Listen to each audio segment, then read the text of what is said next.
வணக்கம் நண்பர்களே, மீண்டும் உங்களை சந்திப்பதில் மகிழ்ச்சி. 2 நாள் முன்னாடி ஒரு வீடியோ போட்டிருந்தேன். இன்னாப்ரேட்டிவ் அக்கௌண்ட் பற்றி போட்டிருந்தேன். மினிமம் பேலன்ஸ் அதுக்கு பிடிக்கக்கூடாது அப்படின்ட்டு போட்டிருந்தேன். கொஞ்சம் அவசரமாக போட்டதுனால முழு வீடியோ போட முடியல. நான் ஏற்கனவே சொல்லியிருந்தேன், அடுத்த வீடியோவில் உங்களுக்கு முழு வீடியோ போடுறேன்னு. ஸோ அந்த 2வது பாகத்தை இந்த வீடியோவில் நம்ம பார்க்கலாம். மொத்தம் 3 கேட்டகரிக்கு மினிமம் பேலன்ஸை க்ளோஸ் பண்ணிட்டாங்க, எடுத்துட்டாங்க. மினிமம் பேலன்ஸ் சார்ஜை எடுத்துட்டாங்க 3 கேட்டகரிக்கு. ஃபஸ்ட்டு கேட்டகரி நான் உங்களுக்கே சொல்லிட்டேன். அதாவது இன்னாப்ரேட்டிவில் இருக்கிறவங்க 2 வருஷத்துக்கு மேலே ஆச்சுனாக்கா அவங்களுக்கு பிடிக்கக்கூடாது. இன்னாப்ரேட்டிவ் போச்சுனாவே பிடிக்கக்கூடாது, மினிமம் பேலன்ஸை இல்லைன்னு பிடிக்கக்கூடாது அப்படின்னு சொல்லிட்டாங்க அப்படின்னு சொல்லிட்டு நான் ஏற்கனவே சொல்லிட்டேன். அதை தான் போன வீடியோவில் போட்டிருந்தேன். இது அடுத்த கேட்டகரி என்னன்னா, எஜுகேஷன் சம்பந்தமான அக்கௌண்ட் இருக்குதுன்னு வச்சுங்க. சப்போஸு நீங்கள் எஜுகேஷன் லோன் வாங்கியிருக்கீங்க. எஜுகேஷன் லோன் வாங்கினதும் 4th இயர் முடிச்சிட்டான், ஒரு இன்ஜினியர் படிக்கிற ஸ்டூடெண்ட் வச்சுங்க. 4th இயர் முடிச்சிட்டு பிறகு அவனுக்கு 1 வருஷம் டைம் இருக்குது ரீபேமெண்ட்டு. அவன் என்ன பண்ணியிருப்பான்னா, வேலை கிடைக்கி தேடிட்டு இருப்பான். அதுவரை எதுவும் பணம் கட்ட மாட்டான். அதை மறந்துடுவாங்க. எல்லாமே அப்படி தான். அவங்க ஒருத்தங்க 2 பேர் இல்லை, பொதுவாகவே மறந்துடுவாங்க. ஏன்னா தேவை அவங்களுக்கு இல்லை. பணம் இருந்தால் தான் போய் போட முடியும், அல்லது பணம் வேணும்னா தான் போய் எடுக்க முடியும். ரெண்டுமே இல்லை. அதனால் என்ன பண்ணுவாங்க, வேலையை தேடிட்டு தான் இருப்பாங்க போல. இந்த அக்கௌண்ட்டை பற்றி அவங்க அதிக அக்கறை காட்ட மாட்டாங்க. பணம் போடவோ எடுக்கவோ அவங்களுக்கு அவசியம் இல்லாத போகுது. ஸோ இந்த அக்கௌண்ட் எல்லாம் என்ன ஆகும்னா, 2 வருஷம் ஆனவுடனே இன்னாப்ரேட்டிவ் ஆயிரும். இப்போ என்ன சொல்லிட்டாங்க, எஜுகேஷன் சம்மந்தமான எந்த அக்கௌண்ட்டாக இருந்தாலும் அதை நீ இன்னாப்ரேட்டிவ்க்கு கொண்டு போகக்கூடாதுன்ட்டாங்க. இன்னாப்ரேட்டிவ் கேட்டகரியிலேயே அதை சேர்த்தக்கூடாது, எப்பயுமே அதில் ஆப்ரேட்டிவில் தான் இருக்கணும், இன்னாப்ரேட்டிவ்க்கே கொண்டு போகக்கூடாதுன்ட்டாங்க. ஸோ இன்னாப்ரேட்டிவ் கொண்டு போனால் தான் அந்த மினிமம் பேலன்ஸ் எடுப்பாங்க. இன்னாப்ரேட்டிவ்க்கு கொண்டு போகாதனால அந்த மினிமம் பேலன்ஸை அந்த அக்கௌண்ட்டு எடுக்கக்கூடாது. ஸோ எஜுகேஷன் சம்மந்தமான எந்த அக்கௌண்ட் இருந்தாலும் சரி, எஸ்பிஐ அக்கௌண்ட் எந்த அக்கௌண்ட்டாக இருந்தாலும் சரி, அதுக்கு மினிமம் பேலன்ஸு எடுக்கவே கூடாது. அது மட்டும் இல்லை, அது இன்னாப்ரேட்டிவ்க்கே கொண்டு போகக்கூடாது, அந்த கேட்டகரிக்கே கொண்டு போகக்கூடாது. அது எத்தனை வருஷம் இன்னாப்ரேட்டிவாக இருந்தாலும் சரி, எத்தனை வருஷம் அதில் டிரான்சாக்ஷன் இல்லைனாலும் சரி, அதை இன்னாப்ரேட்டிவ்க்கு மாற்றக்கூடாது, இன்னாப்ரேட்டிவாக காமிக்கக்கூடாது அப்படின்ட்டு கொண்டு வந்துட்டாங்க. ஸோ ரொம்ப மகிழ்ச்சியான விஷயம். ஸ்டூடெண்ட்ஸ் எல்லாம் ரொம்ப சந்தோஷப்படுவாங்கன்னு நினைக்கிறேன். ஏன்னா அவங்க தான் இதில் கஷ்டப்பட்டு இருப்பாங்க. ஏதோ 5-10 சேர்த்து வச்சுருந்தாங்க, அப்ளிகேஷன் போடலாம் அப்படி இப்படின்னு வச்சுருந்தாக்க அதையும் அவங்க சொரண்டிடுவாங்க, பேங்க்காரு சொரண்டி விட்டுருவாங்க.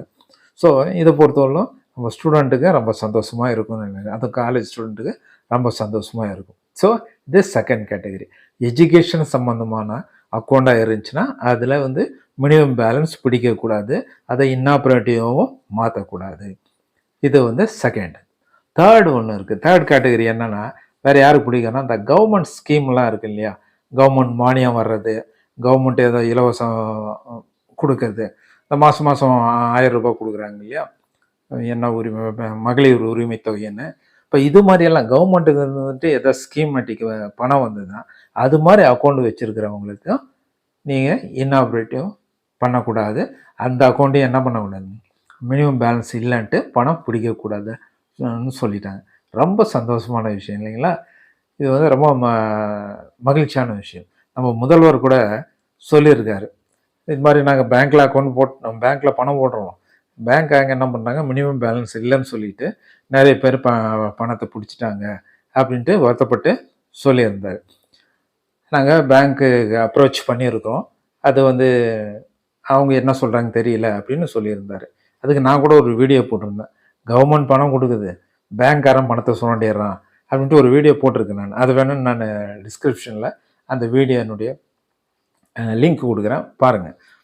ஸோ நம்ம ஏற்கனவே அது சொல்லியாச்சு.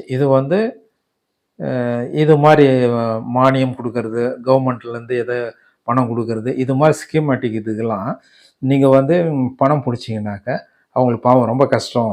ஏழையாக இருக்கிறவங்களுக்கு தான் அதை பணம் போடுறாங்க, முடியாத இருக்கிறவங்களுக்கு தான் அதை உதவியை செய்கிறாங்க. அதையும் பேங்க்காரன் பிடிச்சிட்டா நான் என்ன பண்ணுறது அப்படின்னு சொல்லி தான் நானே ஒரு வீடியோ போட்டிருக்கிறேன். முதல்வர் சொல்கிறதுக்கு முன்னாலே நான் ஒரு வீடியோ போட்டிருக்கேன். அவங்களுக்கு ஒரு சஜஷனும் கொடுத்துருக்குறேன், எதுக்கு ஸ்டேட் கவர்மெண்ட்டுக்கு ஒரு சஜஷனும் கொடுத்துருக்கேன்.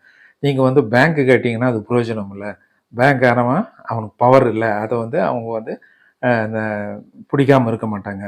இது சென்ட்ரல் கவர்மெண்ட்டோ அல்லது ஆர்பிஐதோ இந்த ரூல்ஸ் கொண்டு வரணும். அப்போ அவங்க சொல்லிட்டாக்க அந்த சாஃப்ட்வேரை மாற்றிடுவாங்க. அதுக்கப்புறம் அது பிடிக்காதுன்னு சொல்லியிருக்கேன். நாம் சொல்கிறது ஆர்பிஐ கேட்டிருக்கு பாருங்களேன். இந்த அடியான்னு சொல்கிறது ஆர்பிஐக்கு கூட கேட்டிருக்கு. அப்படி சொல்ல முடியாது, சும்மா அப்படி சொல்லிக்கிறேன். நாம் சொல்கிறதெல்லாமா கேட்க போகிறாங்க? பெரிய பெரிய ஆளுன்னு சொல்கிறதே கேட்க மாட்டாங்க. ரொம்ப ஒரு சாதாரண ஆள் நான் சொல்கிறது கேட்கல. இருந்தாலும் நம்ம தாட்ஸ் பாருங்கள், நம்ம தாட்ஸ் வந்து மோசமானதல்ல.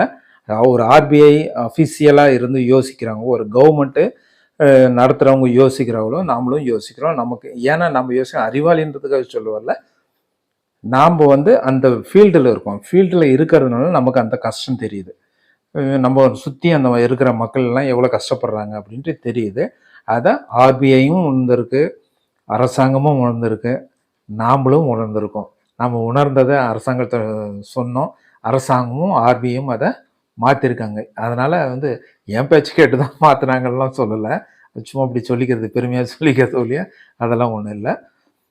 அவங்களுக்கும் நமக்கும் ஒரு தாட்ஸ் ஒரே மாதிரி இருந்திருக்கு, மக்களுடைய நல்வாழ்வு. ஸோ அவங்களும் என்ன பண்ணிட்டாங்க, இந்த இதை மாற்றிட்டாங்க.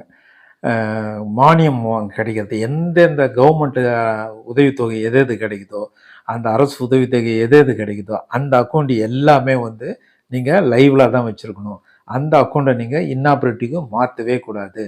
அதே மாதிரி அந்த அக்கௌண்ட்டில் வந்து மினிமம் பேலன்ஸ் நீங்கள் பிடிக்கக்கூடாது அப்படின்னு சொல்லிட்டாங்க. ஸோ இப்போ இந்த உரிமை தொகை வாங்குறவங்க, இது வாங்குறவங்க இல்லையா, அவங்க யாருக்குமே வந்து மினிமம் பேலன்ஸ் பிடிக்க மாட்டாங்க. அது ஒரு பெரிய பிரச்சனையாச்சு.